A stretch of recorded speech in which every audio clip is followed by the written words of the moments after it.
पता नहीं कितने ना। अस्सलाम वालेकुम, क्या हाल है? ठीक है, तबीयत से ठीक। मैं ताउला तुसरे पे यूट्यूब चैनल ताउला शाह। अज जड़ा ना साढ़े पासे मशीन आती पई है हारवेस्टर ते जी गंदा में ना अज सैटां तो यानी कि ना हसन को मैं आखे आवन आप सैटां सूटां तो वढ़ गिनूँ क्यों बाद का यानी कि ना मशीन बची नहीं है आंदी ते अल्हम्दुलिल्लाह अज जड़ा ना वो सैटा शैटा यानी कि ना बारू कणक दी कटे ने वो काटते वालों तो बाद देखो किस टाइम मशीन साढ़े पास आंदी है। अल्हम्दुलिल्लाह अल्लाह खैर करे सी, दुआ करे सो। फिलहाल यानी कि बादल तो बने खड़े दे पे वे देखो जो अल्लाह को मंजूर है थीवना तो वही है ते कणक को पहले बारिश अगर ना आती ना हसन ये कणक साड़ी बिल्कुल यानी कि कटीज गई हवे जूं देर जूं खैर ते अल्हम्दुलिल्लाह आज जने ना कणक हाथ लाई खड़े सैटा सूटा मैं के वड वुड गिनू हसन शाह वडेंदा खड़े मैं डातरी चाहते ये बैठा बने थे हुण शुरू करे ने। अल्हम्दुलिल्लाह दुआ करे सो, दुआ में याद रखे सो, सारे चैनल को सब्सक्राइब करे सो ते वल जड़ा ना अस हुण कणक शुरू करेंदे पे हसन सही यानी कि लगा खड़ा है ये क्यों नाले विच हैं ना दरख्त नालों यानी कि साफ ज़हर है मशीन तो बचावने वो भी चलो अस आप कट गिन सुना वो बेहतर है। एक तीला बंदा कोई तो सैड तो रख गिन सी ते उस टाइम परेशानी कोई कहना थी सी है ना हसन मैं कुछ रे पसीना लथा खड़ा है मैं तो आपको क्यों कहनी मैं कोई एक पसीना लथा खड़ा है उड्डू तो वाटते आ गए किकरां दे तलो हुण वढेंदे पे खंबे दे तलू ये बिजली वाला खंबा ये ट्रांसफार्म खड़ा है ते ही दे तलू वढेंदे पे अरसलान ते हसन ते साफ ज़ाहिर है क्यों ये ट्रांसफार्म दे तलू ही खंबे दे तलू असा ना वढूं तो साफ ज़ाहिर है यानी कि ना हारवेस्टर का ना लंघ सी ही वजह तो इतों वढेंदे पे कोई गाल है उस टाइम वो देर क्या नहीं लावनी आँदी वल जाने ना बंदा परेशान थी सी। चलो ये जगह यानी कि ये पे ये बिल्कुल तले जा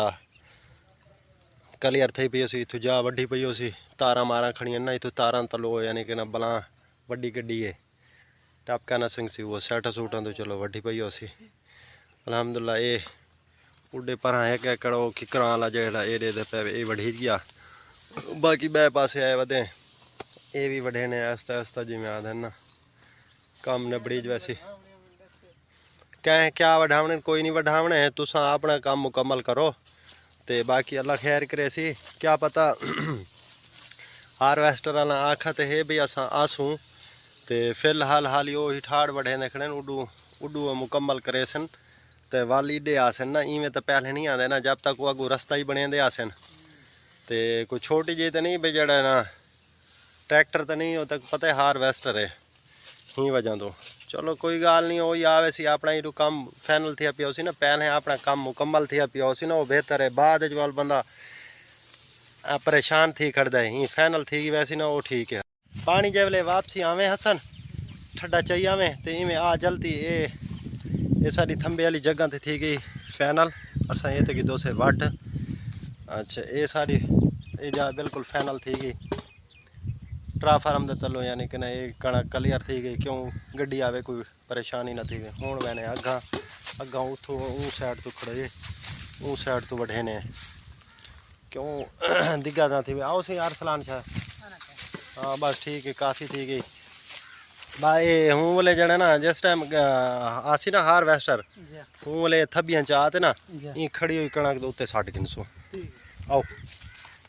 हुण जड़ा ना मैंने सही ये तो आपको किकर नजर आते पे उस 3-4 किकर कट्ठे खड़े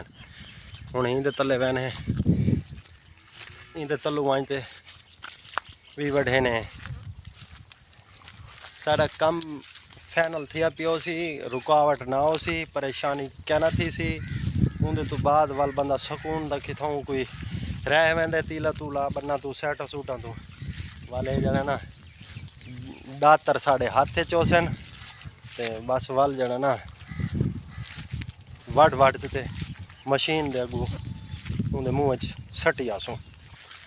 ये मैं तो कुड़ी खावा ये एक इक्कर है खड़े ये दे पे वे एक इक्कर खड़े न। अच्छा इंदे नालू सैटा वालियां साफ जहर ये हुण एडे अगे बन्ने दे उत्ते चढ़ी हुई है कणक, लेकिन ये इतनी यानी कि ना बन्ने तो 1-1 फुट छुड़वावनी पौसी ये वाटते ते ये फाइनल कर रहे सु ना किवें अरसलान ते दुआ ये मंगो अल्लाह पाक मेहरबानी करे हुण मौसम को बिल्कुल क्लियर कर वने हर कहते फसल यानी कि विच खड़े परेशानी ना बने। उडू वांदे थे कणक वाटते हैं बन्ने छन्ने सैटा सूटा फाइनल करते आ गए से हुण खड़ोते असा मशीन दी इंतज़ार दे विच।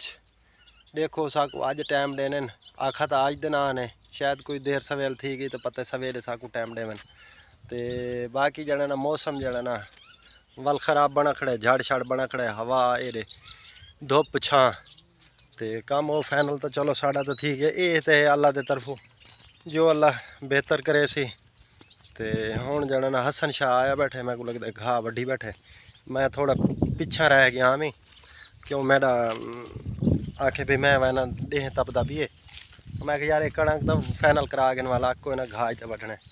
जोन आया बैठे घा वड्डी बैठे मैं को लगता है हाँ सी घा वड्डी बैठे हाली रांध है मौसम उतू डिठे गाड़ा बड़ा बना खड़ा है मौसम प्यार करेंदा खड़ा है इतना एक प्यार ही ना होवे जड़ा प्यार ज्यादा है तक पता है प्यार ज्यादा भी खराब करेंदा है ना उतना प्यार होवे जितना एक बंदा बर्दाश्त कर सके ठीक है वो जड़ा नहीं वो जड़ा प्यार यक तरफू प्यार थी वजे ना ओ वाल तक पता है उनका एंड खराब होंदा है यार वेस्टर्न पता कर रहे से यार वेस्टर्न के बंदे उन्होंने मीटर घुमा खड़े क्यों वो आप ते लड़ियां पैंदे खड़े ओए वो तो कह नहीं उन्हां दा आप दा उन्हां दा मसला है अपना हैं हां उन्होंने लड़ते खड़े वो क्या वजह है 2 किले पैन उतला किला है आखसे सारी कटाई काट एक चोंडे तलमा में उते हुंदते अदन तलमा एक पासे उतला एक पासे ओ यार वजह पता कि उन्हां दी जट्टां दी गाल ठीक है ये यानी कि आप होनियां बेच दियां वैरायटियां बूड़ियां होनियां ओ इस वास्ते आखेंदे पैन भाई 1 किला अलहदा सटा है 1 किला अलहदा सटा है किना दी आप दी किना दी खुना भाई है ओ होदा दे पैन यार वो ठीक है ये आप होनियां वैरायटियां होनी ओ होनी ना आप होनियां वैरायटी होनी दाणा दी ओ बीज बनावण वास्ते हो सन ना भाई ये अलहदा रखे सन भाई रले मैक्स न थी वे ना अगले साल दे आवन वास्ते ओ ही वास्ते बीज बनेंदे पैन। चलो अल्लाह खैर करे सी जे वेले साढ़े पास हारवेस्टर आसी हारवेस्टर यानी कि ना तो आपको दिखे सु शेयर करे सु बाकी गाल वीडियो दा असां इत्थां एंड करेंदे पे सारे चैनल को सब्सक्राइब करे सो दुआ में याद रखे सो ते अल्लाह हाफिज़ जिस टाइम हारवेस्टर आसी लाजमन तो आपको दिखे ने।